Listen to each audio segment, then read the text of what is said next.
말씀 선포하겠습니다. 오늘 말씀의 제목은 자라나는 씨 비유, 겨자씨 비유라는 제목으로 말씀을 전하도록 하겠습니다. 오늘은 성령 강림 후 3주 혼외권 후식회 생명의 나라에 관한 말씀입니다.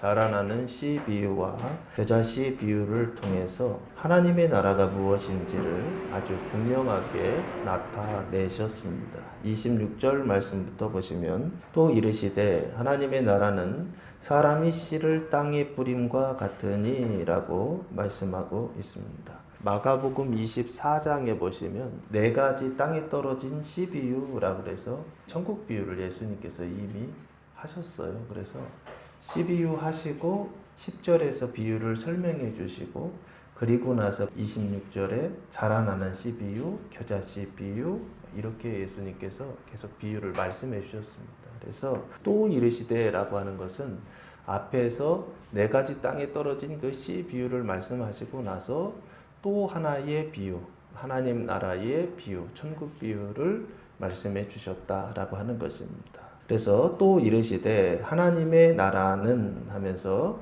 이 비유의 내용이 하나님의 나라입니다. 나라라고 하는 단어가 바실레이아라고 하는 단어를 사용했는데 뜻은 나라, 왕권, 통치라고 하는 뜻입니다. 그러니까 다스리는 것이죠.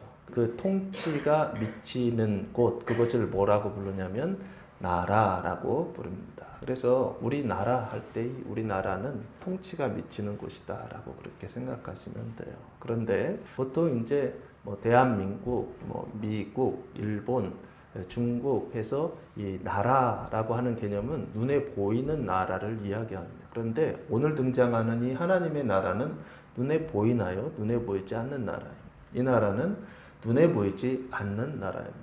이 3차원, 이 육신적인 세상에 속한 나라가 아니라 이 하나님은 4차원 이상 그 5차원에 속한 그 나라를 이야기할 때 하나님의 나라를 이야기합니다. 그래서 눈으로 볼 때 우리가 생각하는 영토나 백성이나 주권 이 3가지가 이루어져야 그걸 나라라고 하는데 그런데 여기에서 말하는 하나님의 나라는 그 눈에 보이는 백성, 그 눈에 보이는 영토, 그 눈에 보이는 어떤 주권 이걸 얘기하는 것이 아닙니다. 눈에 보이지 않는 주권을 이야기하고 있다라고 하는 것입니다. 그래서 이 하나님의 나라를 구약에서 언약하고 있는데 그 하나님의 나라를 어떻게 봐야 되느냐라고 한다면 국민이 만들어지는 시기가 있었죠. 출애굽기, 레위기, 민수기, 신명기까지는 그 나라의 국민이 만들어지는 시기였다고 한다면 그리고 나서 영토가 만들어지는 시기가 있죠. 여호수아를 통하여 땅을 정복하고 분배하고 사사기를 통하여서 정착하는 그 과정들을 보여주고 있죠. 룻기까지 들어가고 그리고 나서 주권이 세워지는 것이 언약되어 있는 부분이 어디냐면 사무엘 상하, 열왕기 상하까지 보면 주권이 시작되죠. 그래서 사사의 마지막 사사하면 누구입니까? 사무엘이라고 그렇게 볼 수 있고 그리고 나라가 세워지는 사사와 전제 왕권의 그 중간에 있는 왕이 바로 누구냐면 사울이에요. 사울. 그래서 사울은 항상 누구의 눈치를 보냐면 다른 지파, 12지파의 그 부족장들의 눈치를 보는 어떤 그런 장면들이 좀 성경에 좀 나와 있어요. 왜 그러느냐? 사사기와 전제 왕권의 그 사이의 중간에 있는 전환기에 있는 왕이기 때문에 그렇지 않은가 싶어요. 그리고 나서 진짜 왕이라고 하는 이 전제 왕권을 확립한 사람이 누구냐면 다윗이죠. 그 다윗에 대한 얘기가 사무엘 하부터 시작되죠. 사무엘 하의 왕이 되고 유다 왕이 되고 그리고 온 이스라엘의 왕이 되고 그러다가 사무엘 하 11장 바세바 사건이 딱 터지고 나서 사무엘 하 24장까지는 칼이 떠나지 않는 벌받는 내용이에요. 벌받는 내용이 사무엘 하에 쫙 기록되어 있고 그리고 나서 열왕기 상에서 누가 등장해요? 솔로몬이라고 하는 왕이 등장하죠. 이때는 전제 왕권이 이제 확립이 됐고 주권이 확립이 됐고 그것을 어떻게 하냐면 꽃 피우는 거죠. 온 세상 속에서 반짝반짝 빛나서 그래서 열방이 돌아와서 그 주권을 그 왕권을 칭송하는 단계, 이게 솔로몬의 단계예요. 근데 그 단계에서도 문제가 터지죠. 11장에서 일천궁녀 사건들이 터지면서 그 궁녀들이 각 나라의 우상들을 가지고 와서 성전과 그 예루살렘에 다 신당을 세우지 않나요? 그래서 벌받는 내용이 바로 뭐냐면 열왕기상 22장까지고 열왕기 하 25장까지의 내용이요. 다 그 벌받는 내용이에요. 솔로몬이 범죄하여 그것에 대한 벌을 누가 받느냐면 북이스라엘이 받고 남유다가 받아서 결국에는 북이스라엘의 19왕들이 722년 동안 이어지면서 나라가 망하고 아시리아에게 말하고, 그리고 나서 열왕기 하에서는 20대 왕까지 시드기야까지 해서 바벨론이라고 하는 나라에 망하는 BC 586년에 나라가 망하는 이야기가 열왕기 상하에 대한 이야기예요. 그러니까 결국에 지금 여기 백성이 생기는 것은, 만들어지는 것은 출애굽기부터 시작됐고, 땅이 만들어지는 것은 여호수아부터 시작됐다고 한다면 주권이 생기는 것은 어디부터 생기느냐라고 했을 때 사무엘 상하부터 시작된다, 그렇게 보시면 좋을 것 같아요. 그런데 여기 하나님의 나라를 이야기하고 있죠. 이게 구약에 언약되어 있는데 오늘 이 하나님의 나라는 백성 만드는 걸 얘기하는 것 보다는, 또는 땅을 정복하는 영토에 대한 이야기보다는 어디에 관심이 있느냐면 왕에 관심이 있어요. 주권에 관심이 있어요. 그래서 지금 이 하나님의 나라의 비유를 어디에다가 이 강조점을 두어야 되는가라고 했을 때, 저는 이번 주 말씀은 국민 영토 주권 중에 이 주권이 세워지는 하나님 나라의 그 통치가 세워지는 그쪽에 강조점이 있다, 이 말씀에 액센트가 있다 라고 저는 그렇게 생각합니다. 그래서 이 하나님의 나라는 뭐와 같냐면 사람이 씨를 땅에 뿌린과 같으니 라고 하면서 비유로 말씀하세요. 그래서 요 한 가지 한 가지들이 다 비유예요. 비유이기 때문에 한 가지 한 가지들이 눈에 보이는 비유를 통해서 눈에 보이지 않는 나라를 지금 설명하고 있는 거예요. 그러면 이 하나하나가 다 무엇을 비유하고 있다고 보시면 돼요. 하늘의 본상이 있고 땅에 있는 어떤 것으로 그림자로 지금 비유하고 있는 거예요. 그러면 사람이 뭔지, 띠가 뭔지, 땅이 뭔지, 뿌림이 뭔지를 다 알아야 돼요. 그러면 이 사람이라고 하는 건 뭡니까? 안드로포스라고 하는 단어를 사용했는데, 이 안드로포스라고 하는 것은 누구를 얘기하느냐? 눈에 보일 때는 사람이에요. 근데 비유로 말하고 있기 때문에 눈에 보이지 않는 어떤 사람을 얘기하는 거예요. 그 사람이 누굴까요? 마가복음에는 안 나와 있습니다. 그래서 찾아봤더니 마태복음에 나와 있어요. 마태복음 13장 37절 말씀해 보시면 가라지 비유를 설명해 주시는 장면에서 이 사람이 누군지를 이렇게 설명해 주셨어요. 대답하여 이르시되 좋은 씨를 뿌리는 이는 인자요 하면서, 지금 좋은 씨를 뿌리는 이는 누구다? 인자다 라고 그렇게 말씀하고 있죠. 그러면 이 인자는 누구입니까? 사람의 아들, 안드로포스 히오스라고 하는 단어를 사용했는데 사람의 아들이라고 하는 단어입니다. 이 사람의 아들이 누구예요? 예수님 자신을 이야기합니다. 그래서 요 인자, 사람이 씨를 뿌린다 라고 했으니까 이 사람은 뭐를 가지고 있는 사람이냐면 씨를 가지고 있는 사람이라고 보시면 돼요. 그 하나님 나라의 씨를 가지고 있는 사람. 그 씨라고 하는 단어는 38절 말씀해 보시면 이렇게 말씀하고 있죠. 밭은 세상이요, 좋은 씨는 천국의 아들들이요, 가라지는 악한 자의 아들들이요 하면서 여기 좋은 씨가 나오죠. 그 씨는 뭐라고 얘기하고 있죠? 천국의 아들들이다 라고 그렇게 말씀하고 있죠. 이 씨가 뿌려지면 그러면 뭐가 생기는 거냐면 천국의 아들들이 생기는 거예요. 아들들이 태어나는 거예요. 그 씨를 또 누가복음 8장 11절 말씀에서는 이렇게 설명하고 있어요. 이 비유는 이러하니라, 씨는 하나님의 말씀이요 하면서 하나님의 말씀이다라고 분명하게 말씀하고 있죠. 그래서 이게 씨라고 하는 것이 하나님의 아들들이고, 이 씨라고 하는 것이 결국에는 뭐냐라고 했을 때 하나님의 말씀을 이야기하고 있구나. 그러면 요 씨를 가진 사람이라고 하는 건 뭘 가지고 있는 사람이에요? 말씀을 가지고 있는 사람이죠. 그 말씀을 가지고 있는 사람, 천국의 아들들을 가지고 있는 사람, 그 씨를 가지고 있는 사람, 그 사람이 인자요, 그 사람이 바로 누구냐면 예수 그리스도시다 라고 말씀하고 있어요. 그러면 그 당시에는 예수님이시죠. 그렇죠? 그럼 지금은요? 지금은 누구입니까? 여러분들이 하나님의 말씀을 가지고 있어서 그 하나님의 생명의 말씀, 의의 말씀, 그래서 진리의 그 말씀을 내 안에 가지고 있을 때 그때 예수님이 그 말씀을 가지고 있던 것처럼 나도 그 말씀을 가지고 있으면 누구냐라고 했을 때 그 인자가 바로 예수님이시고 그 인자가 바로 작은 예수인 나를 말하는 것입니다. 그래서 사람이 이제 예수님이 씨를 뿌리는 걸 얘기하는데 그 당시에는 지금으로 보면은 내가 말씀을 가지고 있다고 한다면 내가 하나님의 말씀을 전할 때 그것이 바로 하나님의 씨를 지금 내가 뿌리는 것이죠. 그래서 여기 씨라고 하는 것은 천국의 아들들이요 하나님의 말씀인데 그 말씀을 땅에 뿌린다라고 되어 있죠. 이 땅이라고 하는 단어는 게라고 하는 단어를 사용했는데 뜻은 흙이라는 뜻이고 또 뭐 땅 그리고 세상이라고 하는 뜻을 가지고 있습니다. 그래서 38절 말씀해 보시면 아주 분명하게 이렇게 말씀하고 있죠. 마태복음 13장 38절 밭은 이렇게 하면서 밭은 뭐다? 세상이요. 맞죠?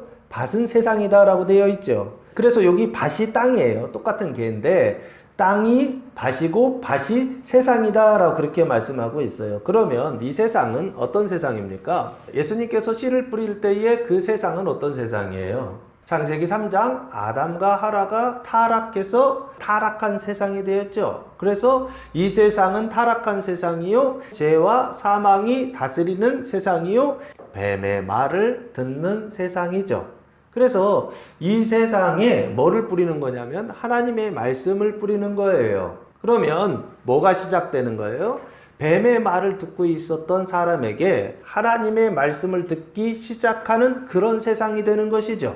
이해되십니까? 그때부터 무슨 일이 일어날까요? 하나님의 나라가 시작된다라고 하는 것입니다. 하나님의 나라는 무엇을 통해서 시작되느냐? 이 씨를 뿌리는 것을 통해서 시작된다는 거예요. 뱀의 말을 듣고 있는 그 세상 속에 하나님의 말씀을 들려줄 때, 하나님의 말씀을 듣기 시작할 때 그때부터 뭐가 시작되느냐면 하나님의 나라가 시작된다라고 하는 것입니다. 그래서 사람이 씨를 땅에 뿌리는데 그 땅의 상태는 타락한 상태요, 땅의 상태는 뱀의 상태요, 하나님의 말씀을 듣지 못하는 상태였다는 거예요. 그러면 온통 무슨 얘기만 듣는 거예요?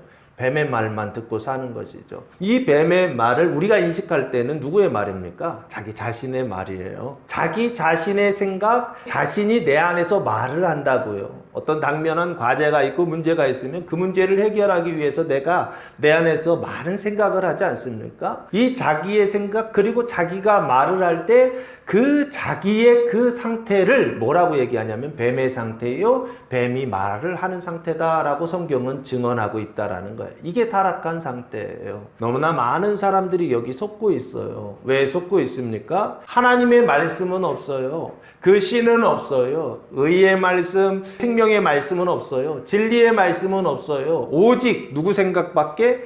자기의 생각밖에 없어요. 내 안에 채워진 것은 하나님의 말씀은 그냥 명분이에요. 그냥 몇 줄 읽어보고 그리고 나서 그걸 가지고 내가 생각을 하고 묵상을 해요. 그러면 그 말씀은 하나님의 말씀입니까? 내 말씀입니까? 생각해 봐야 돼요. 큐티가 유행인데 좀 조심스러워요. 왜 그런지 아십니까? 성경적 기초가 없어요. 건물을 지을 때 튼튼한 건물을 지으려면 기초를 튼튼히 해야 됩니다. 근데 기초를 튼튼히 안 한 상태에 하나님의 말씀이 없는 상태에 그 씨를 뿌리지 않은 상태 속에서 집을 막 지어요. 큐티는 집 짓는 건데 생각하는 건데 그러면 그 집이 어떻겠습니까? 아무리 아름답게 짓고 선하게 짓고 의롭게 지어도 그 집은 기초가 없기 때문에 반드시 어떻게 되었다? 무너질 수밖에 없어요. 뭔가 이게 기초가 튼튼해야 되고 무엇인가 집을 지을 때는 골조를 튼튼히 하고 이런 과정들이 조금 필요하다라고 하는 거예요. 그런데 그런 것들을 다 무시하고 그냥 짓기만 잘하면 된다는 거예요. 선하게만 하면 된다는 거예요. 의롭게만 한다면 된다는 거예요. 근데 문제는 뭐다? 자기의요. 자기의 선함이요. 자기의 그 아름다움을 따라서 살아간다는 거예요. 이런 세상, 이런 땅, 이런 생각은 다 어떤 상태다? 타락한 세상이요. 타락한 사람이요. 아무리 선한 생각을 가지고 하나님 사랑, 이웃 사랑을 한다라고 명분을 가지고서 많은 사람들을 돕는다 하더라도 그 안에 하나님의 말씀이 없다고 한다면, 하나님의 씨가 없다고 한다면 그 일은 다 누구의 일이다? 하나님의 일이 아니다라는 거예요. 누구의 일입니까? 마귀의 일이요 사단의 일이요 뱀의 일이다 라고 하는 것입니다. 그래서 마태복음 7장에 보면 예수님 그런 얘기 하시잖아요. 7장 21절에 예수님이 이렇게 말씀하세요. 나더러 주여 주여 하는 자마다 다 천국에 들어갈 것이 아니요 다만 하늘에 계신 내 아버지의 뜻대로 행하는 자라야 들어가리라 라고 그렇게 말씀하세요. 그때 많은 사람이 나더러 이르되 주여 주여 우리가 주의 이름으로 선지자 노릇하며 주의 이름으로 귀신을 쫓아내며 주의 이름으로 많은 권능을 행하지 아니하였나이까 하리니 자기들 생각할 때는 하나님의 일을 했다는 거예요. 그때 그 주인이 뭐라고 말씀하십니까? 23절 그때에 내가 그들에게 밝히 말하되 내가 너희를 도무지 알지 못하니 불법을 행하는 자들아 내게서 떠나가라 하리라 하면서 불법 얘기하잖아요. 너희가 행한 일은 합법 아니다라는 거예요. 너희가 행한 일은 내가 시킨 일 아니다라는 거예요. 너희가 행한 일은 누구의 일이다? 뱀의 일이요 사단의 일이요 마귀의 일이었다라고 하는 거예요. 근데 이 사람들이 한 일은 뭐냐고요? 병 고치고 귀신 쫓아내고 하나님 보실 때에 얼마나 좋은 일들을 했느냐고요. 자기들 볼 때도 그렇고요. 종교적으로는 합당했다는 거예요. 근데 문제는 뭐다고요? 내가 시킨 일 아니다라는 거예요. 하나님이 말씀하신 일 아니다라는 거예요. 그러면 이 사람들은 지금 누구 말을 듣고서 이 일을 한 거예요? 뱀의 말을 듣고서 하나님의 일을 한다라고 착각하고 있다라는 거예요. 하나님 사랑, 이웃 사랑이요? 속지 마세요. 무엇이 하나님 사랑이고 무엇이 이웃 사랑입니까? 하나님 시키시는 일을 하는 게 하나님 사랑이고 하나님이 명령하신 일을 준행하는 것이 이웃 사랑이라고요. 그런데 우리는 선하다라고 하는 명분, 의롭다라고 하는 명분, 하나님의 말씀에 이렇게 그냥 기록되어 있다라고 하는 명분, 그래서 속아가지고서 2000년, 3000년, 4000년이 됐겠네요. 모세 때부터 계산하면 4000년 이상 되는 역사 동안 속아서 지금까지도 예수를 배척하는 민족이 있지 않습니까? 선민이라고 하는 하나님의 백성들이요. 그 사람들이 누굽니까? 육적 이스라엘, 유대인들 얘기하는 거 아닌가요? 예수님 당시에도 선지자들을 많이 죽였고 심지어 하나님의 아들까지 죽이지 않았습니까? 2000년이 지났는데도 지금도 믿어요? 안 믿어요? 안 믿는다니까요. 우리는 안 그럴 것 같습니까? 우리도 똑같아요. 속지 마세요. 불법을 행하는 자들아 그때 말씀하신다니까요. 주님 앞에 섰는데 주님 나는 세상에서 뭐 한 게 없습니다 주님. 그랬는데 주님이 칭찬하세요. 너는 내가 시키는 대로 잘 살다 왔다. 한 거 아무것도 없는데요. 아니다라는 거예요. 하나님의 말씀을 듣고 하나님의 말씀을 믿는 것이 하나님의 일을 하는 것이다. 예수님 요한복음에서 말씀하고 있잖아요. 하나님의 일이 무엇입니까? 사람들이 물었을 때 하나님의 일은 하나님께서 보내신 자를 믿는 게 하나님의 일이다 라고 그렇게 말씀하시지 않습니까? 누구 말을 듣는 거? 하나님의 말씀을 듣는 거요. 아무리 잘하고 아무리 선하고 아무리 의로워도 하나님의 말씀을 듣지 않으면 소용이 없다고요. 뱀의 말을 듣는 것이 아니라 자기의 생각을 따라 살아가는 것이 아니라 하나님의 말씀을 듣고 그 말씀에 준행하는 성도들 되시길 예수님의 이름으로 축복합니다. 하나님의 말씀을 듣는 사람들의 특징은 뭡니까? 다른 사람 말을 듣는다고요. 하나님의 말씀을 경청하는 것처럼 다른 사람들의 그 말을 듣고 다른 사람들의 그 마음을 듣고 그 다른 사람들의 원하는 그것이 뭔 줄을 안다고요. 그래서 어떻게 합니까? 그 사람이 원하는 걸 해주지 않습니까? 하나님이 원하는 걸 해드리는 거라고요. 근데 하나님의 말씀을 듣지 않는 사람들, 자기 생각을 따라 살아가는 사람들은 자기가 좋다는 것만 해줘요. 나 배불러 죽겠는데 계속 먹으래요. 그러면은 기쁩니까? 짜증납니까? 당연히 짜증나지 않습니까? 왜 짜증나요? 나 배불러 죽겠다고. 저 사람은 날 생각하는 거야, 안 생각하는 거야. 제 아내는 꽃을 좋아합니다. 돈 갖다 주는 것보다 꽃다발 갖다 주는 걸 더 좋아해요. 근데 저는 꽃 갖다 주는 걸 싫어해요. 돈 갖다 주는 걸 더 좋아합니다. 꽃다발보다 돈다발이 더 좋아요. 그래서 저는 제 아내가 돈다발 좋아할 줄 알고 계속 돈다발만 갖다 줍니다. 봉투만. 안 좋아해요. 꽃다발 갖고 오래요. 꽃다발, 장미꽃. 씨를 땅에 뿌린 것 같다라고 그렇게 말씀하시는데, 땅이라고 하는 것은 타락한 세상이고 하나님의 말씀이 없는 그 세상에 뿌린다라고 돼 있죠. 그럼 씨를 뿌리는 건 뭐예요? 씨를 뿌리는 것은 농사질 때 씨를 뿌리는 것이지만 여기 말씀이라고 했잖아요. 말씀을 뿌린다 그랬죠. 이 말씀을 뿌린다라고 하는 것은 이 세상이라고 하는 것도 타락한 세상을 얘기하지만 그 당시에는 타락한 세상이지만 지금은 이 세상, 이 흙, 이 땅이라고 하는 게 이게 결국에는 지금 뭘까요? 이게 땅이잖아요. 하나님이 사람을 땅으로, 흙으로 만드셨잖아요. 그러니까 사람이 세상이고 사람이 땅이에요, 땅. 사람의 그 땅 속에, 그 마음 속에 뭐를 뿌리는 거냐면 하나님의 말씀을 뿌리는 거예요. 뿌린다라고 하는 건 결국에 지금으로 따지면 뭡니까? 전하는 것이고 선포하는 것이고 하나님의 말씀을 가르치는 것, 이게 씨를 뿌리는 것과 같은 방식이죠. 같은 것이죠. 그러면 여기 뿌림과 같다라고 하는 것은 결국에 하나님의 말씀을 뿌리는 것이고 하나님의 말씀을 전하는 것이고 하나님의 말씀을 가르치는 것이죠. 그 하나님의 말씀을 가르치는 것을 구약에 언약해 놨더라고요. 사무엘상 16장 12절 말씀해 보시면 아주 재밌는 장면이 하나 나옵니다. 사람이 씨를 땅에 뿌린다라고 할 때 하나님의 말씀을 뿌리는 것인데 이 말씀, 그 믿음, 그 은총이 뭔지를 아주 분명하게 언약해 놨어요. 그래서 하나님의 나라는 사람이나 백성이나 영토 영역이 아니라 주권의 영역이다라고 말씀을 드렸던 게 이것 때문에 그래요. 이번 주 성서 일과에 나오는 본문 내용이에요. 사무엘이 다윗에게 기름을 붓는 장면이 나옵니다. 이에 사람을 보내어 그를 데려오매 그의 빛이 붉고 눈이 빼어나고 얼굴이 아름답더라.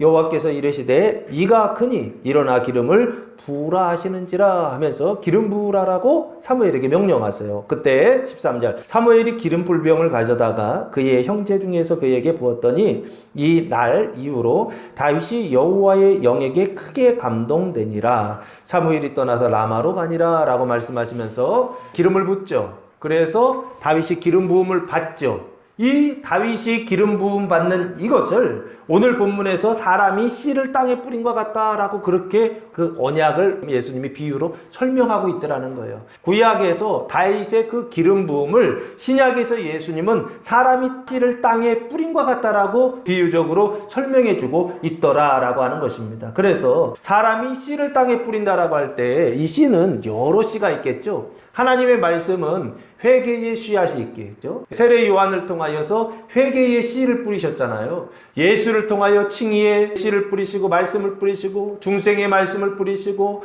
거룩함의 말씀을 뿌리시고 완전의 말씀을 뿌리시고 영화의 말씀을 뿌리시는데 오늘 이 말씀은 어디에 있느냐? 그 주권이요. 그 기름 부음에 있더라는 거예요. 그렇다고 한다면 이 씨는 당연히 그 말씀은 어떤 말씀이냐라고 했을 때 기름 부음에 관한 말씀이죠. 그 기름 부음의 그 은총을 위한 말씀, 그 말씀이 바로 오늘 시이고 그래서 하나님의 나라는 어디를 얘기하고 있느냐라고 했을 때 그 주권이 형성되는 그 왕권이 형성되는 그 나라의 완성을 향해서 가고 있는 그 마지막 단계를 설명하고 있는 것이 아닌가라고 그렇게 이제 설명하고 있는 것입니다. 27절 말씀해 보시면 하나님의 나라는 사람이 씨를 땅에 뿌린 것 같으니 하시면서 좀 더 구체적으로 이렇게 설명하십니다. 그가 씨를 뿌리는 자이죠. 인자가 밤낮 자고 깨고 하는 중에 씨가 나서 자라되 어떻게 그리 되는지를 알지 못하느니라 라고 말씀하고 있어요. 씨는 뿌렸어요. 그런데 밤낮 자고 깨고 하는 중에 씨가 어떻게 한다? 나서 자란다 라고 말씀하고 있죠. 그런데 어떻게 그리 되는지는 안다 모른다. 모른다는 거예요. 누가? 씨를 뿌리는 자가. 그 당시에는 인자이고 지금은 누구다? 하나님의 말씀을 가진 자, 우리들을 얘기하는 것입니다. 우리가 씨를 뿌렸어요. 그랬는데 그 씨가 나고 자라고 하는 그것을 내가 안다 모른다. 전혀 모른다는 거예요. 뿌린 자는 모른다는 거예요. 이게 하나님 나라의 특징이라는 것입니다. 하나님 나라는 그것을 안다 모른다.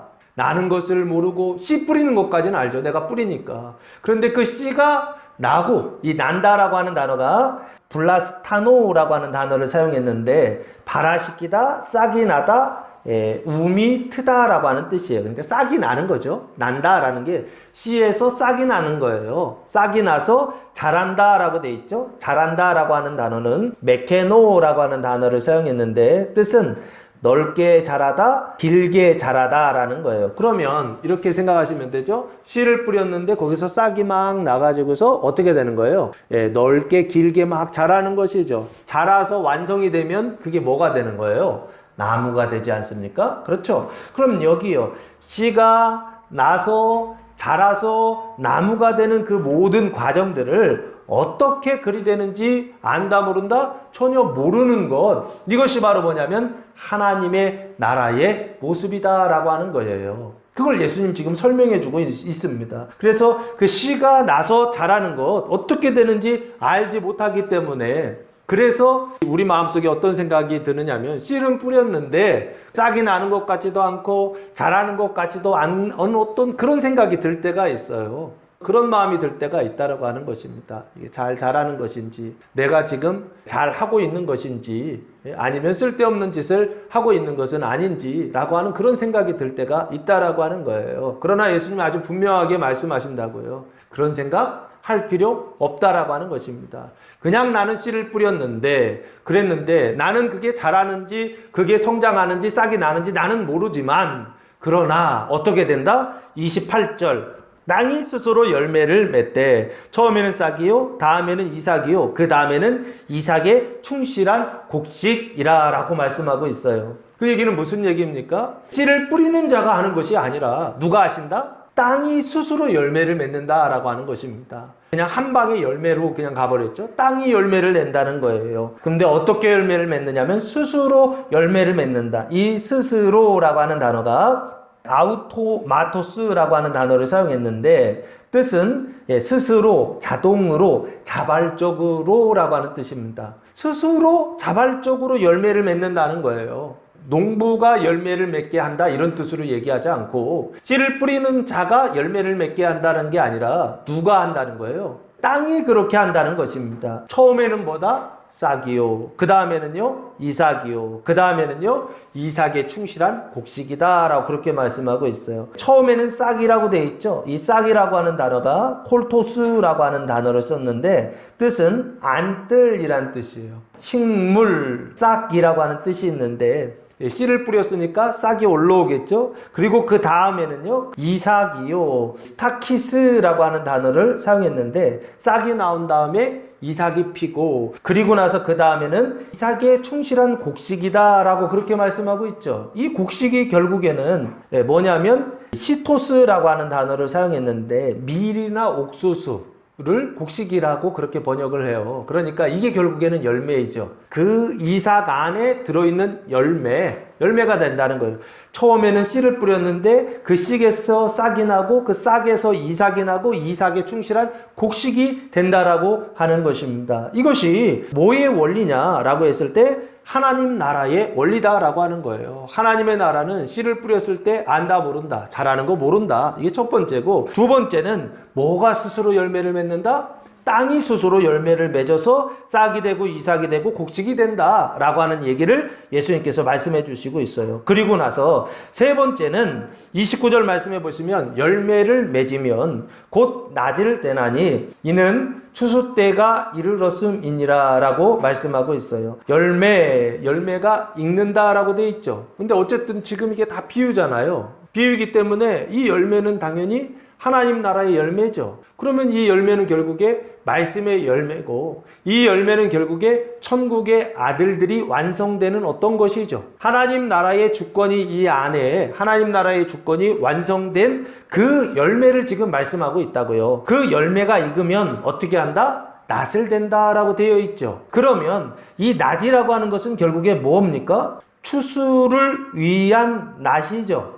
브레파논이라고 하는 단어를 사용했는데, 그 낫을 대는 건 누가 낫을 대나요? 추수꾼들이 낫을 대죠. 그 추수꾼들을 예수님은 누구라고 말씀하고 있죠? 마태복음 13장 39절 말씀해 보시면, 가라지를 뿌린 원수는 마귀요, 추수 때는 세상 끝이요, 추수꾼은 뭐다? 천사들이다 라고 그렇게 말씀하고 있죠. 여기 추수꾼은 천사들이다 라고 말씀하고 있어요. 그리고 이 추수꾼이라고 하는 것은 천사라고 되어 있는데, 천사는 안겔로스죠. 하나님의 사자, 천사라고 그렇게 번역하는데, 이 천사는 두 가지 종류가 될 수 있겠죠. 하나는 4차원적 존재, 신적인 영적인 존재들, 천사들이 있겠고, 또 다른 천사가 하나 더 있죠. 눈에 보이는 천사들이 있죠. 그 사람은 누구입니까? 하나님의 말씀을 가진 자들. 이 사람들도 천사라고 그렇게 볼 수가 있어요. 왜? 하나님이 보내신 자들이 천사이기 때문에 그래요. 그러면 여기 낫을 대나니 천사들을 통해서 낫을 대는 거죠. 추수하는 것이죠. 이는 추수 때가 이르렀음이라 라고 되어 있죠. 그럼 이 추수 때는 언제입니까? 금방 39절 보시면, 가라지를 뿌린 원수는 마귀요, 추수 때는 언제다? 세상 끝이다 라고 되어 있죠. 아, 추수 때가 세상이 끝나는 때구나 이렇게 보시면 되죠. 그렇죠? 세상이 끝나는 때가 추수 때고 그 세상이 끝나면 그때부터 뭐가 시작되는 거예요? 하나님 나라가 시작되는 것이죠. 엄밀히 보면 밭이 있는데 우리 마음속에 가라지만 있었죠. 우리의 마음속에 악한 자의 아들들만 있었다고요. 누가 뿌렸습니까? 뱀이 뿌렸고 마귀가 뿌렸잖아요. 그랬는데 그곳에 뭐가 시작됐어요? 하나님의 아들들이 시작됐잖아요. 하나님의 말씀이 시작됐잖아요. 그럼 내 안에 두 가지가 있는 것이죠. 뱀의 말과 하나님의 말씀이 두 가지가 있는 것이죠. 그래서 이 하나님의 말씀이 싹이 나고 자라고 그래서 열매가 되었을 때 그때에는 어떤 상태가 되었다라고 하는 거예요. 완전히 내 안에 내 마음속에 이 밭이 뭐로 바뀐 상태가 되는 거예요. 이 사람의 말이 뱀의 말이 이 가라지의 자녀들이 하나님의 아들들로 이렇게 완전히 바뀌어지는 밭이 바뀌어지는 어떤 상태를 지금 설명하고 있죠. 그때 비로소 추수 때가 온다는 거예요. 이 추수 때라고 하는 것은 하나님의 말씀이 시작될 때를 얘기하는 게 아니라 추수 때는 하나님의 주권이 완성된 때를 이야기하는 것 같더라는 거예요. 좀 다르죠? 하나님의 말씀이 시작될 때는 씨를 뿌릴 때 시작되거든요. 하나님의 말씀이 내 안에 시작될 때는 하나님의 말씀이 내 안에 들어오는 때 이때 시작된다고 한다면 이 추수는 그 말씀이 시작되는 때를 얘기하는 게 아니라 말씀이 어떻게 된 거예요? 플레레오라고 되어 있어요. 추수 때가 이르렀다라고 할 때 이 추수 때라고 하는 것은 하나님의 말씀이 어떻게 된 거냐면 아주 풍성하게 꽉 찬 상태가 되어 있는 상태를 말하는 거예요. 그러면 우리 이 밭에 우리의 이 마음속에 예전에는 뭐가 꽉 차 있었어요? 뱀의 생각, 뱀의 말이 가득 차 있었죠. 이게 타락한 상태란 말이에요. 근데 그런 상태에 있었던 우리의 마음속에 뭐가 시작됐어요? 하나님의 말씀이 시작됐죠. 1% 시작되고 10% 되고 30% 되고 50% 되고 이 추수 때는 언제요? 100% 되었을 때 그때를 말한다고요. 그렇게 봐야 되지 않느냐는 거예요. 제 생각은. 그래서 추수 때가 이르렀음이니라 할 때 이때는 세상이 완전히 끝나는 것이죠. 그리고 뭐가 시작되냐면 완전한 하나님의 주권이나 통치가 온전하게 실현되는 그때가 이르렀다라고 그렇게 말씀하고 있어요. 그때 그 열매를 어떻게 하신다? 추수하셔서. 그래서 그것을 어디에 드리죠? 곡간에 드린다라고 그렇게 말씀하고 있지 않습니까? 추수에서 곡간에 들어가는 것, 이것을 성경에서 뭐라고 말씀하고 있습니까? 천국에 들어간다, 하나님 나라에 들어간다 라고 그렇게 말씀하고 있고, 이 추수하여 곡간에 드리는 것을 구약에서 언약하고 있죠. 무엇을 통해 언약하고 있습니까? 이스라엘의 3대 절기를 통하여 언약하고 있죠. 첫 번째 절기는 뭡니까? 유월절, 무교절이라고 하는 첫 번째 절기고, 두 번째 절기는 무엇입니까? 77에 49일이 지나서 50일째 되는 날, 77절, 오순절, 이날을 맥추감사절이라고 그래요. 세 번째 절기는 무엇입니까? 초실절, 수장절, 추수감사절, 이렇게 해서 세 가지의 절기가 이스라엘 절기로 나옵니다. 그 이스라엘 절기 세 가지 중에 오늘 이 말씀 추수하여 곡간에 드린다라고 하는 것은 어느 절기를 말하는 것이냐라고 했을 때 출애굽하는 거 얘기하는 게 아니에요. 그리고 첫 열매를 바쳐서 흔들어서 요제를 바쳐서 맥주 감사하는 오순절 얘기하는 거 아니에요. 여기에서 이야기하는 이 추수는 제가 볼 때는 뭘 얘기하느냐라고 했을 때 7월 15일 초막절, 그래서 원래는 7월 1일 날이 나팔절이죠. 나팔절 날 뭐 하는 거예요? 나팔 부는 거잖아요. 요한계시록에서 나팔은 누가 봅니까? 천사들이 와서 7 천사들이 나와서 나팔 불잖아요. 그때 이 나팔 불면서 뭐 하는 거예요? 추수하는 거예요. 추수. 그 추수에서 7월 10일 날 대속제일, 완전하게 깨끗하게. 이건 뭡니까? 대속제일은 제가 볼 때 키지라는 거예요. 깨끗하게 해서 어디에 드리는 거예요? 곡간에 드리는 것이요. 이것을 7월 15일 수장절이라고 해서 절기로 하나님께서 언약하셨고 메시지를 과거부터 지금까지도 말씀을 통하여서 전달하고 있다라고 그렇게 설명을 드렸던 것입니다. 그러면 여기 추수 때가 이르렀다라고 하는 것은 열매를 추수하는 것인데 결국에 이 열매 추수는 무슨 열매를 추수하는 것을 말하는 것이냐라고 했을 때 7월 15일 수장절, 그 추수감사절, 그 열매를 곡간에 드리는 그 추수를 말한다라고 그렇게 말해야 되지 않는가 싶습니다. 그것을 저는 하나님 나라의 시작이라고 보지 않고 하나님 나라의 완성이라고 보고, 그 하나님 나라의 그 완성도 완성의 시작이 있고 완성의 끝이 있어요.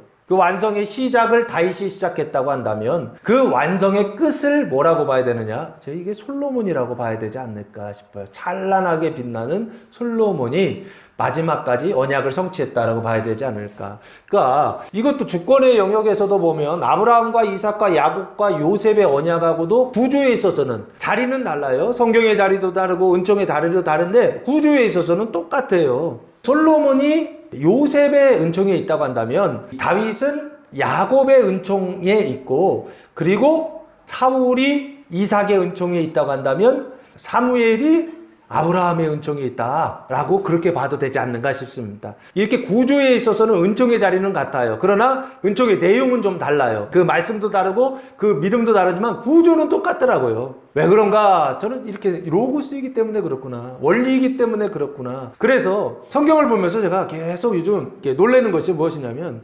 창세기에 기록되어 있는 그 구조대로 출애굽기, 레위기, 민수기, 신명기, 여호수아, 사사기, 룻기, 사무엘 상하, 열왕기 상하까지 똑같은 구조로 되어 있더라고요. 같은 구조로 계속 매칭돼서 되어 있더라고요. 신기할 정도로요. 특별히 여기 그 구원의 완성이라고 하는 부분도 그냥 완성으로 끝나지 않고 완성의 시작이 있고 완성의 끝이 있다라고 하는 것을 성경이 열왕기 상하를 통해서 보여주고 있는 것이 아닌가라는 생각을 해봅니다. 그래서 29절 말씀해 보시면 열매가 익으면 곧 낫을 내나니 이는 추수 때가 이르렀음이니라 라고 말씀하시면서 그 열매를 반드시 어떻게 하신다? 추수하여 곳간에 들어가게 하신다. 하나님의 나라의 그 완성에 들어가게 하신다 라고 하는 것을 예수님께서 하나님 나라의 비유로 지금 말씀해 주고 있어요. 그래서 우리가 하나님 나라의 씨를 뿌릴 때 실망하거나 절망하거나 그 씨가 싹이 나고 자라야 되는데 안 나는 것 같고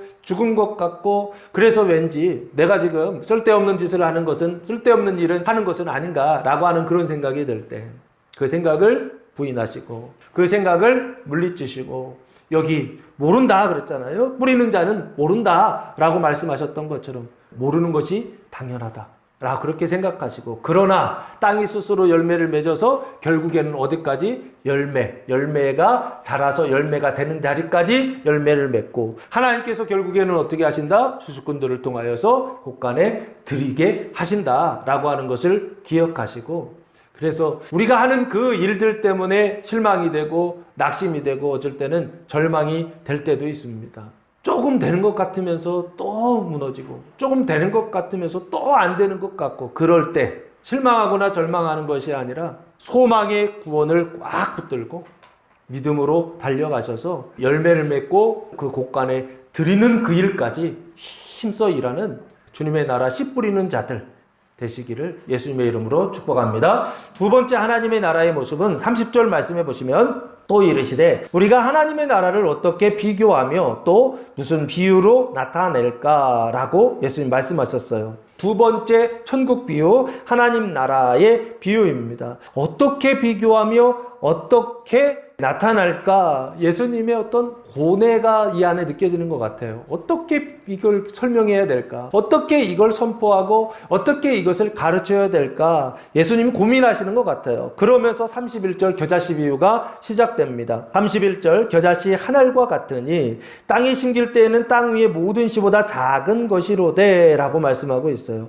겨자씨라고 하는 단어는 시나피라고 하는 단어를 사용했는데 크기가 얼마인가 봤더니 1mm 정도 되는 아주 작은 씨더라고요. 그 겨자씨 한 알과 같다는 거예요. 그러면 이 겨자씨 한 알과 같다라고 하는 것은 뭐가 같다는 것입니까? 하나님의 나라가 겨자씨 한 알과 같다라고 하는 것이죠. 하나님의 나라가 겨자씨 한 알과 같다는 얘기는 결국에 무슨 얘기예요? 아주 시작할 때는 작다는 거예요. 눈에 보인다 안 보인다? 눈에 보이지 않을 정도로, 자세히 보지 않으면 잘 보이지 않을 정도로 하나님의 나라가 그 시작은 미미하고 그 시작은 아주 작다는 거예요. 그래서 땅에 심길 때에는 요 땅이라고 되어 있죠.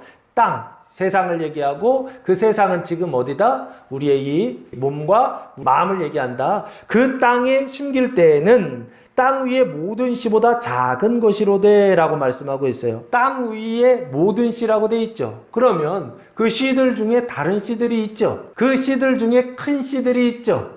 그 씨들 중에 센 씨들이 있죠. 강한 씨들이 있죠. 이게 대부분 누구의 시입니까? 가라지예요, 가라지. 가라지는 세고 가라지는 크고 어떤 이런 특징들을 가지고 있어요. 그래서 세상 속에서 사람들이 계속 뭡니까? 남자는 가오가 있어야 된다는 거예요. 바보 같은 생각 아닌가요? 애들 선동하는 거예요. 사람들을 선동하는 거예요, 남자들을요. 왜 그렇습니까? 이용해 먹으려고요. 어떻게 해요? 하지 않아도 될 일들을 막 하게끔 만드는 거죠. 막 더 열성적으로 하게 만든다고요. 그래서 결국에는 이용해 먹으려고 그렇게 이제 세상의 사람들이 그렇게 말한다고요. 남자는 힘이 있어야 되고 더 커야 되고 이런 어떤 생각들을 자꾸만 말하고 그런 것들을 심어준다고요. 근데요, 천국은 정반대예요. 천국은 뭐라고 말씀하시냐면 모든 씨보다 작다라고 말씀하신다고요. 세상에서는 커야 되고 강해야 된다라고 얘기하는데 천국에서는 작다는 거예요. 그러면 내 안에 큰 씨가 있고 또한 내 안에 모순 씨가 있다는 거예요. 작은 씨가 있다라고 하는 것이죠. 이 작다라고 하는 단어가 미크로스라고 하는 단어를 사용했는데 뜻은 가장 작은이라는 뜻입니다. 그래서 미미한, 있는지 없는지도 모르는 그런 것이라는 거예요. 비실비실한 것이죠. 사람들이 볼 때에는요. 그런데 32절 반전이 일어나죠. 심긴 후에는 자라서 모든 풀보다 커지며 큰 가지를 내나니 공중의 새들이 그 그늘에 깃들일 만큼 되느니라 라고 그렇게 말씀하고 있어요. 심긴 후에는 어떻게 된다? 자란다 라고 말씀하고 있어요. 이 자란다 라고 하는 단어가 아나바이노라고 하는 단어를 사용했는데 뜻은 올라가다, 자라다 라고 하는 뜻이에요. 이제 올라가는 것이죠. 커지는 것이죠. 자라서 모든 풀보다 커지며 라고 그렇게 말씀하고 있어요. 그러면 모든 풀이니까 다른 풀들이 있다 없다? 있다라는 얘기죠. 다른 풀들도 있고 그래서 큰 가지를 내나니 라고 되어 있죠. 여기 풀이라고 되어 있는데 이게 겨자씨니까 겨자라고 하는 것이 뭐냐라고 했을 때 일반적으로 갈릴리 성지순례를 갔다 오신 분들이 겨자 풀을 보고 싶어 하는데 보면 갈릴리 그 근방에 겨자 풀이 심겨져 있다는 거예요. 근데 마치 뭐처럼 되어 있냐면 삼천포 그 다리에 보면은 유채 있죠. 유채꽃처럼 그런 모양으로 거기 심겨져 있다는 거예요. 그래서 사람들이 보고 이게 겨자 주님 말씀하셨던 그거야? 이러면서 좀 실망한다는데 제가 그래서 좀 찾아봤어요. 왜 찾아봤냐면 성경에는 뭐라고 됐냐면 새들이 깃들 만큼 큰 나무가 된다라고 하는 그런 표현으로 쓰여져 있거든요. 그래서 이스라엘에 있는 이 겨자라고 하는 것이 한 종류가 아닐 거란 말이에요. 그래서 찾아봤는데 두 종류가 있더라고요. 하나는 겨자 풀이라고 하는 것이 있어요. 채소. 풀이라고 하는 것이 있어요. 이 채소는 크면은 유채꽃처럼 뭐 한 1m, 2m 뭐 이 정도 되는 어떤 것이고 그리고 그것과 함께 겨자 나무라고 하는 것이 있더라고요. 이 나무는 풀하고는 좀 다르게 나무처럼 아주 튼튼하게 자라더라고요. 자라서 한 2m, 3m 정도 되는 나무로 자라는데 오늘 여기에 등장하는 이 겨자라고 하는 것을 겨자 풀로 봐야 될까? 겨자 나무로 봐야 될까? 라고 했을 때 뭐 풀로 봐도 되지만 그러나 저는 나무로 보고서 이걸 보면 좀 더 낫지 않을까라는 생각을 해봅니다. 그래서 풀보다 커지며 큰 가지를 낸다라고 되어 있죠. 그렇죠? 큰 가지라고 되어 있죠. 가지를 내나니 그러면 이 큰 가지를 낸다라고 하는 것을 결국에는 뭐라고 해야 될까라고 했을 때 저는 이게 겨자나무라고 한다면 이 겨자나무는 뭘까요? 이 겨자나무가 뭘까요? 비유니까 겨자나무는 뭔가 하늘에 있는 어떤 걸 지금 설명하고 있다고요. 네, 하늘에 씨가 뿌려지고 하늘에 그 씨가 자라고 그 겨자가 나무가 됐는데 그 나무를 성경에서는 뭐라고 말씀하고 있을까요? 창세기 2장 9절 말씀해 보시면 이런 힌트가 하나 나와 있습니다. 창세기 2장 9절 말씀해 보시면 하나님께서 아담을 만드시고 그 아담을 에덴에 두시는데 그 에덴에 이런 나무들이 등장해요. 2장 9절 여호와 하나님이 그 땅에서 보기에 아름답고 먹기에 좋은 나무가 나게 하시니 동산 가운데는 생명나무와 선악을 알게 하는 나무도 있더라 라고 말씀하고 있어요. 그럼 대표적인 나무가 둘이죠. 첫 번째는 선악을 알게 하는 나무, 두 번째는 생명나무. 이렇게 우리가 두 가지를 알고 있죠. 그런데 그것도 있다라고 되어 있죠. 그럼 다른 나무 있다라는 얘기죠. 그 다른 나무들, 에덴 동산에 있는 다른 나무들이 있다는 거예요. 그 나무들 중에 오늘 지금 무슨 얘기를 하냐면 이 겨자나무를 말하고 있는 것이 아닌가라는 생각을 하는 거예요. 대표적으로 에덴 동산에 있는 나무들 중에 하나님께서 아주 구체적으로 이런 나무를 지목하세요. 에스겔서 31장 3절에서 9절까지인데요. 이거는 쭉 읽어보면 이해가 되기 때문에 쭉 읽어보도록 하겠습니다. 볼지어다. 아수르 사람은 가지가 아름답고 그늘은 숲의 그늘 같으며 키가 크고 꼭대기가 구름에 닿은 레바논 백향목이었느니라 하면서 아수르 사람 입고로 뭐다? 레바논 백향목이다 라고 그렇게 말씀하고 있죠. 그러면서 물들이 그것을 기르며 깊은 물이 그것을 자라게 하며 강들이 그 심어진 곳을 둘러 흐르며 두 개의 물이 들의 모든 나무에까지 미치매 하면서 강들이 나오고 물들이 나오죠. 에스겔서에 나중에 보시면 그런 장면 나오잖아요. 성전에서 물이 흘러서 강이 되고 바다까지 흘러가고 그 강의 좌우에 나무들이 나오잖아요. 그 나무들이 그 물을 먹고 잘 자라지 않습니까? 여기도 지금 그걸 설명하고 있어요. 5절 그 나무가 물이 많으므로 키가 들의 모든 나무보다 크며 굵은 가지가 번성하며 가는 가지가 길게 뻗어나갔고 공중의 모든 새가 그 큰 가지에 깃들이며 들의 모든 짐승이 그 가는 가지 밑에 새끼를 낳으며 모든 큰 나라가 그 그늘 아래에 거주하였느니라 라고 말씀하고 있죠. 똑같죠? 그렇죠? 나무가 되고 그 나무 안에 그 새들이 깃들고 거주하고 뭐 이런 장면들이 나오죠. 7절 그 뿌리가 큰 물가에 있으므로 그 나무가 크고 가지가 길어 모양이 아름다움에 하나님의 동산의 백향목이 능히 그를 가리지 못하며 잣나무가 그 굵은 가지만 못하며 단풍나무가 그 가는 가지만 못하며 하나님의 동산의 어떤 나무도 그 아름다운 모양과 같지 못하였도다 하면서 하나님의 동산이 나오죠. 하나님의 동산이 뭐냐고요. 9절 내가 그 가지를 많게 하며 모양이 아름답게 하였더니 하나님의 동산 에덴에 있는 모든 나무가 다 시기 하였느니라. 에덴 동산이죠. 에덴 동산에 나무가 있죠. 그 나무 중에 그 백향목, 레바논의 백향목은 아수르 사람이다 라고 말씀하고 있죠. 그리고 그 밑에 아까 8절에 다른 나무들이 좀 나오죠. 잣나무도 나오고 단풍나무도 나오고 어떤 나무도 나오고 그럼 그 나무들은 다 어디에 있는 나무예요? 에덴 동산에 있는 나무이죠. 그 에덴 동산에 있는 나무는 눈에 보이는 나무다, 안 보이는 나무다. 안 보이는 나무죠. 그 안 보이는 나무들은 결국에는 어떤 존재들이다? 신적인 존재요, 영적인 존재다라고 그렇게 설명했던 것입니다.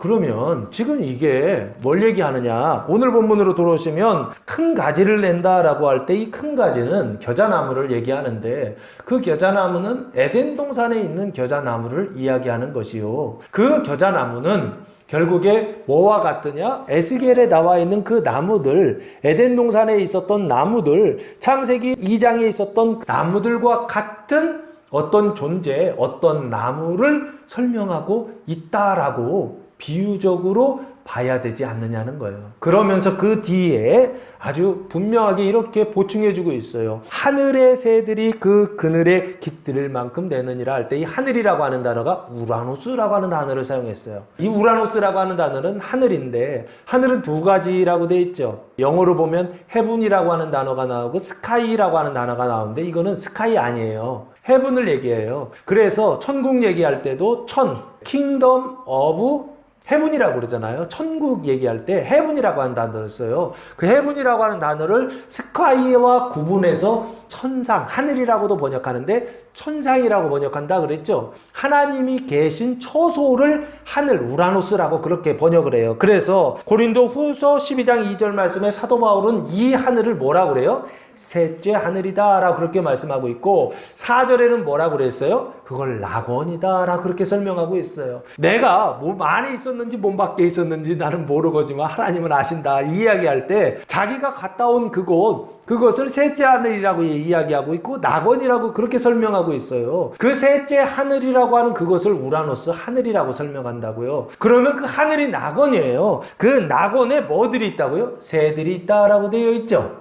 아까 창세기 2장 19절 말씀해 보시면 이 새들이 무엇인지를 아주 잘 설명해 주고 있어요. 이 새들은 날아다니는 새들이에요. 날아다니는 동물인데 2장 19절 여호와 하나님이 흙으로 각종 들짐승과 공중의 각종 새를 지으시고 아담이 무엇이라고 부르나 보시려고 그것들을 그에게로 이끌어 가시니 아담이 각 생물을 부르는 것이 곧 그 이름이 되었더라 하시면서 여기 들짐승과 공중의 각종 새들이 나오죠. 이 새들은 어디에 있는 새들입니까?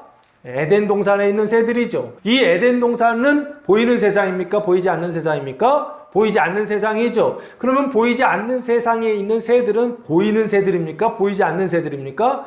보이지 않는 새들이죠. 그럼 이 보이지 않는 새들을 뭐라고 해야 되느냐고요? 신적 존재요? 영적 존재다라고 설명을 드렸죠. 왜? 그 이유와 근거는 뭐다? 3장 1절 보시면 이렇게 돼 있어요. 창세기 3장 1절.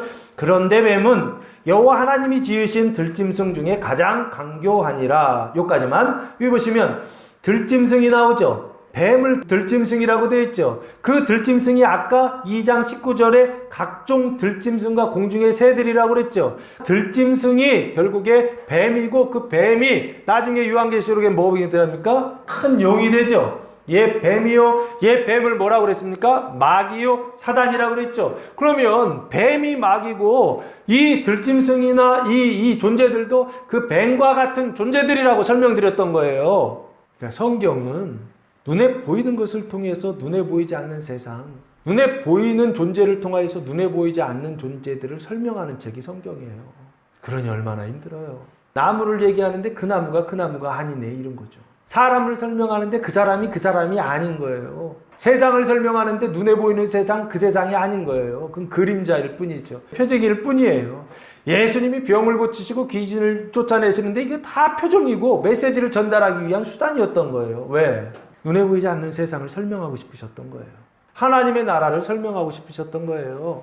낙원을 설명하고 싶으셨던 거예요. 하나님 계신 그곳을 설명하고 싶으셨던 거예요. 근데 우리 이거 보면서 뭐라고 보이십니까? 공중의 새들이 하늘을 날아다니는 새들이라고 보이잖아요. 성경은 다른 새들 얘기한다고요. 신적인 존재, 영적인 존재들을 얘기한다고요. 그게 어디 있다는 거예요? 우리의 몸 속에, 세상 속에, 우리의 육신 속에, 우리의 마음 속에 이 새들이 있다는 거예요. 그래서 요한계시록이 아주 분명하게 말하는 새 얘기하지 않습니까? 요한계시록 8장 13절 말씀해 보시면 쐐기를 박아야죠. 13절 내가 또 보고 들으니 공중에 날아가는 독수리가 큰 소리로 이르되 땅에 사는 자들에게 화가 있으리니 이는 새 천사들이 불어야 할 나팔 소리가 남아 있음이로다 하더라 하면서 독수리가 말을 하죠. 원래 독수리가 말을 하나요? 안 하죠. 그럼 이 독수리는 무슨 독수리예요? 말하는 독수리. 독수리 오형제인가요? 그럼 이 독수리 뭐냐고요? 눈에 보이지 않는 존재의 독수리죠. 에덴 동산에 있는 그 독수리를 얘기하는 것이죠. 우리의 몸과 그 마음 속에 있는 독수리 어떤 존재들을 이야기하는 것이죠. 이해되십니까? 내 속에, 내 마음 속에 너무나 많은 생각들이 있잖아요. 뱀의 생각들이 있잖아요. 그 뱀의 생각들을 어떻게 하는 거예요? 하나님이 화를 내리셔서 결국에는 어떻게 하신다는 거예요? 그걸 진멸하시고 심판하신다라는 내용을 요한계시록에서 이 독수리를 통해서 말씀하고 계신다고요. 왜? 천사니까요. 독수리 천사인 거죠. 천사라고 하는 것은 그 안에 뭐를 담고 있습니까? 말씀을 담고 있는, 메시지를 담고 있는 존재가 천사라고요. 천사라고 하는 개념은 존재 개념이라기보다 직위 개념이라고 계속 설명드렸잖아요. 직위는 뭐다? 그 안에 말씀을 담고 있는 자들을 얘기한다고요. 그게 영적인 존재일 수도 있고 그게 3차원 육신적인 존재일 수도 있어요. 우리도 똑같이 사자가 될 수 있다고 그렇게 말씀드렸던 거예요. 왜? 이 안에 말씀을 담고 있으면 그렇다고요. 말씀을 담고 있다라고 하는 건 반드시 이 안에 뭐가 있다는 거예요? 천사들이 있다는 얘기고 독수리가 있다는 얘기예요. 독수리가. 이해되십니까? 그리고 그 독수리가 지금 뭐라고 하냐면 새들이 그 그늘에 깃들 만큼 그 나무에 깃들 만큼 뭐가 자랐다는 거예요. 씨가 자라서 나무가 됐다는 얘기죠. 이 핵심은 열매 쪽에 핵심이 있는 게 아니에요. 이 두 번째 비유는 나무의 핵심이 있어요. 나무. 그 나무가 자라가지고 새들이 깃들었다는 거예요. 한번 생각해 보세요. 상상을 해보세요. 나무가 막 이렇게 자라가지고 막 나무가 막 풍성해져가지고 그래서 그 안에 그늘이 생기고 그래서 새들이 그 안에서 들어가서 살 정도의 어떤 그런 큰 나무가 됐다는 거예요. 이게 도대체 뭘 설명하시는 걸까요? 저는 이것을 이렇게 표현합니다. 후식계 생명의 나라가 완성되었다라는 것이죠. 나무가 되는 것으로 끝나지 않고 그 나무 안에 그 나무가 하나님의 말씀이잖아요. 그 말씀이 자라서 큰 나무가 되었고 그 나무에 그 메시지를 담고 있는 천사들, 새들이 와서 어떻게 해요? 깃들어서 그 말씀이 풍성한 상태, 하나님의 말씀으로 가득한 상태, 이게 하나님 나라가 완성된 나의 모습이다라고 하는 것입니다. 그걸 예수님이 이 비유로 설명해 주셨던 거예요. 여러분 지금 여러분은 이런 새들이 깃들 수 있는 큰 나무가 되셨습니까? 혹 그렇지 않다고 한다면 이게 우리에게 주시는 소망이라고요. 그 말씀이라고요. 너희가 이렇게 될 것이라는 것입니다. 처음 시작은 겨자씨앗처럼 작지만 나중에는 어떻게 된다? 큰 나무가 돼서 새들이 깃들 만큼 그런 하나님 나라, 후식계 생명이 완성되는 그런 나라가 될 것이다 라고 하는 걸 우리에게 소망의 구원을 가지라고 말씀해 주시는 것입니다. 우리는 이런 그림을 그릴 수가 있나요? 못 그리죠. 그러나 예수님이 이 그림을 보시고 우리한테 말씀하시는 거예요. 너희 안에 많은 나무가 심겨질 것이라는 거죠. 그 나무들 중에 하나님 나라의 나무가 이 안에 심겨져서 나중에는 이게 자라서 큰 나무가 돼서 그 안에 새들이 깃들 만큼 많은 천사들이 깃들어서 그래서 하나님의 말씀으로 풍성한 사람이 될 것이다. 그냥 툭 치면 하나님의 말씀이 나오는 것이죠. 아, 저 사람은 건드리면 안 돼. 왜? 한 번 그냥 얘기만 하면 2시간, 3시간을 하나님의 말씀을 계속 전하는 거예요. 이런 사람이 된다라는 것입니다. 제 아내가 고장난 라디오가 되고 싶다 뭐 이런 얘기를 하는데 막 그런 것이죠. 그냥 말씀이 계속 튀어나오는 거예요. 그런데 그전에는 어떤 상태예요? 하나님의 말씀도 나오지만 뭐가 나오는 거예요? 뱀이 나오고 뱀의 말들이 나오고 그리고 타락한 말들이 나오고 사람의 생각과 말들이 나오죠. 그 사람의 말들과 이 하나님의 말씀은 잘 조화롭게 지낼 수 있을까요? 없을까요? 절대 그렇게 있을 수가 없습니다. 그래서 예수님이 이 땅에 오신 이유가 뭐냐라고 했을 때 내가 불을 던지러 왔다, 칼을 던지러 왔다, 불화하게 하려 함이라 그러시지 않았습니까? 아들이 아버지와 불화하고 딸이 어머니와 불화하고 며느리가 시어머니와 불화하게 하려고 주님 오셨다라고 하잖아요. 왜? 과정 속에 있기 때문에 그래요. 뱀의 말과 하나님의 말씀이 우리 안에 같이 들어있다고, 공존하고 있다고요. 그때 어떻게 된다고요? 분쟁이 일어나고 싸움이 일어난다고요. 그 싸움은 좋은 거다 나쁜 거다? 좋은 거다라고 말씀을 드렸던 것입니다. 왜요? 이 싸움이 좋다라고 설명드렸던 게 이것 때문에 그래요. 마태복음 24장 말씀해 보시면 성전이 무너뜨려질 것을 말씀하시고 나서 재난의 징조 말씀 나서 가장 큰 환난 말씀하시고 나서 뭐가 오신다? 인자가 오신다라고 돼 있죠. 하나님 나라가 임하는 것입니다. 그때 하나님 나라가 임할 때 앞에 나타나는 전조 증상이 있다는 거예요. 그 중에 가장 대표적인 게 6절. 난리와 난리 소문을 듣겠으나 너희는 삼가 두려워하지 말라. 이런 일이 있어야 돼. 아직 끝은 아니니라. 끝은 뭐예요? 뱀의 말이 끝나는 것이죠. 그리고 주님 임재하셔서 하나님 나라가 완성되고 시작되는 그 끝을 얘기한다고요. 그때 무슨 일이 일어난다? 난리 난다 그러지 않습니까? 그리고 그 난리의 소문을 듣게 될 것이다 라고 말하지 않아요? 그 난리가 뭐예요? 전쟁이에요. 싸움이에요. 하나님 나라와 뱀의 나라가 싸운다는 것이죠. 하나님의 말씀과 뱀의 말이 싸운다는 거예요. 타락한 말과 그리고 믿음의 말이 싸운다는 거예요. 이 과정이 없다고 한다면 주님 안 오셔요. 그리고 그 끝이 극렬하게 나타날 때 우리는 뭐를 바라봐야 되는? 주님 말씀하셨던 나무가 된다. 그리고 그 나무 안에 뭐가 깃들인다? 천사들이 깃들이고 독수리가 깃들이고 오늘 나왔던 그 새들이 깃들여서 낙원의 새들이 깃들여서 하나님의 말씀으로 완전해지고 풍성해지는 그런 단계가 된다라고 하는 것을 소망하면서 이제 이거 끝내자라고 하는 마음으로 전쟁에 참전하셔야 된다고. 이번 주 말씀이 바로 그걸 말씀드리고 있는 것입니다. 그러나 그 나라는 절망스러운 나라요. 왜?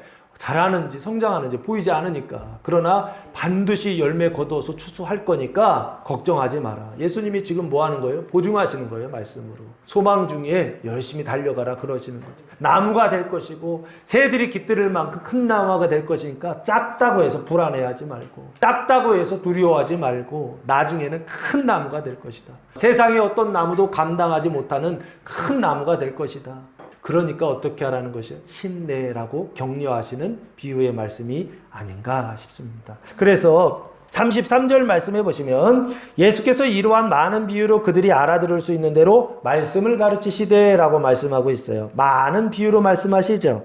근데 그들이 알아들을 수 있는 대로 말씀을 가르치셨다라고 말씀하고 있죠. 그러니까 비유로 가르치셨다는 거예요. 여기 말씀이라고 하는 단어가 로고스라고 하는 단어입니다. 그 로고스를 가르치셨다는 거예요. 가르치시다라고 하는 단어가 원래는 디다스코라고 돼야 되는데 여기에서는 랄레오라고 하는 단어를 썼는데 가르치다라고 그렇게 번역을 해놨어요. 원래는 말하다, 이야기하다라는 얘기예요.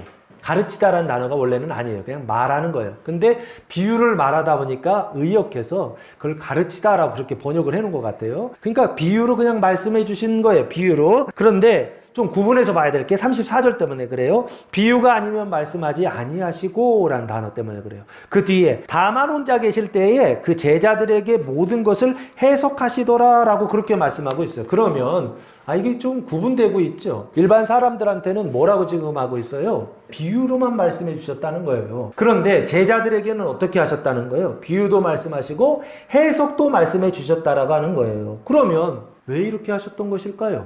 왜 일반 사람들한테, 그 군중들한테는, 백성들한테는 비유로만 말씀하셨을까요? 그 이유가 뭘까요? 이게 마가복음에 안 써 있어요. 근데 마태복음에 보시면 예수님이 이렇게 말씀하신 이유를 아주 분명하게 말씀하고 있어요. 마태복음 13장 11절 말씀해 보시면 이렇게 말씀하고 있죠. 대답하여 이르시되 천국의 비밀을 아는 것이 너희에게는 허락되었으나 그들에게는 아니 되었다라고 그렇게 말씀하고 있죠. 그렇죠?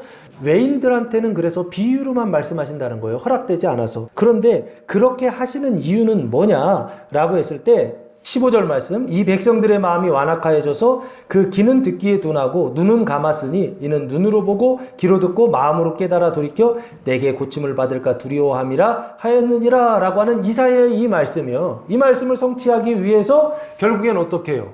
비유로 말씀하신다라는 거예요. 그럼 결국 지금 이 얘기는 무슨 얘기예요? 비유로 말씀하셔서 못 알아듣게 하신다라는 거죠. 그리고 깨닫지 못하게 하신다라고 하는 것이죠. 그래서 뭐 받지 못하게 하시려고? 구원받지 못하게 하시려고 일부러 비유로 말씀하신다는 거예요. 이게 말이 되나요? 말이 안 되죠? 우리 생각에는 말이 안 돼요. 근데 예수님은 하나님의 뜻을 정확하게 이루기 위해서 그렇게 하셨다는 거예요.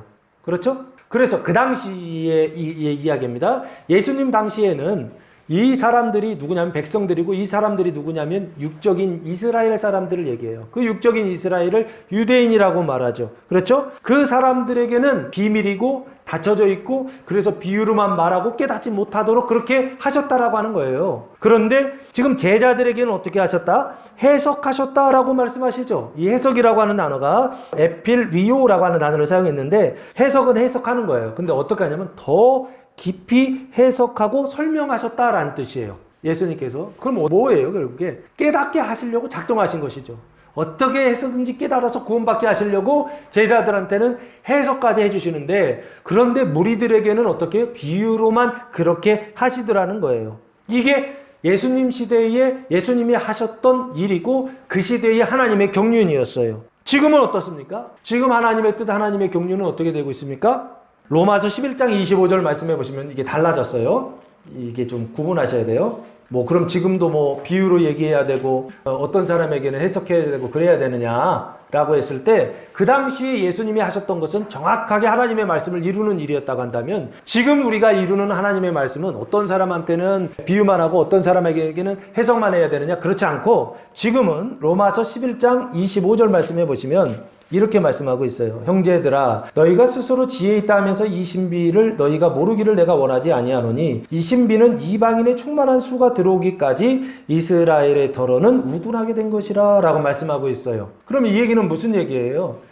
일부러 이스라엘을 우둔하게 하셨다는 것이죠. 하나님의 경륜 때문에 누가 먼저 구원받게 하시려고?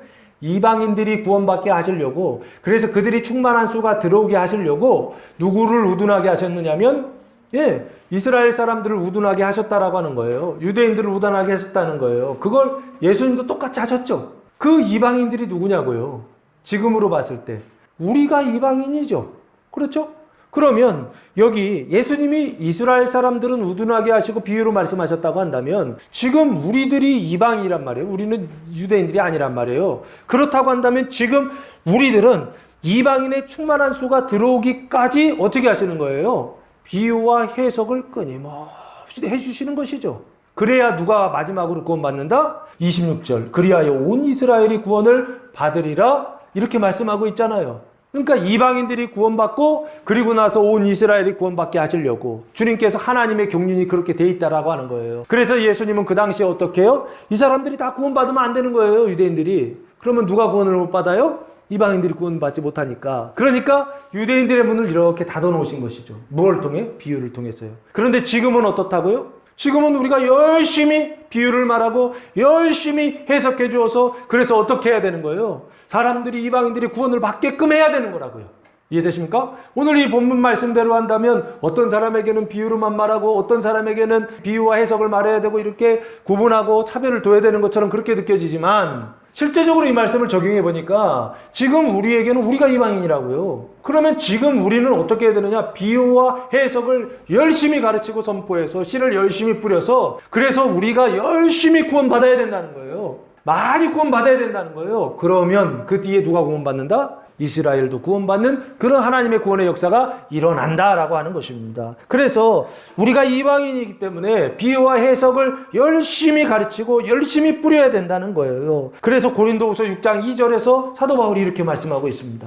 이르시되 내가 은혜 베풀 때에 너에게 듣고 구원의 날에 너를 도왔다 하셨으니 보라 지금은 은혜 받을 만한 때요 보라 지금은 구원의 날이로다 라고 말씀하고 있어요. 지금은 은혜가 막 쏟아진다는 거예요. 지금은 구원의 문이 열렸다는 거예요. 하는 거예요. 그래서 어떻게 하라고 하는 거예요? 열심히 은혜 받고 하나님 나라에 들어가라. 하나님 나라가 임하는 그런 시대다라고 지금 말씀하고 있는 것입니다. 그러므로 사랑하는 성도 여러분, 하나님 나라의 비유를 말하고 하나님 나라의 그 비유를 해석하여서 그래서 많은 사람들이 구원을 받고 그 구원에 들어가는 그 일에 힘쓰는 그런 성도들 되시기를 예수님의 이름으로 축복합니다. 기도하겠습니다. 사랑과 은혜가 풍성하신 아버지 하나님, 감사와 찬송과 영광을 올려드립니다. 하나님 나라의 비유와 해석을 통하여 하나님 나라의 열매를 맺고 그 나라의 큰 나무가 되는 성도들 될 수 있도록 하나님 은혜를 베풀어 주시옵소서. 이제는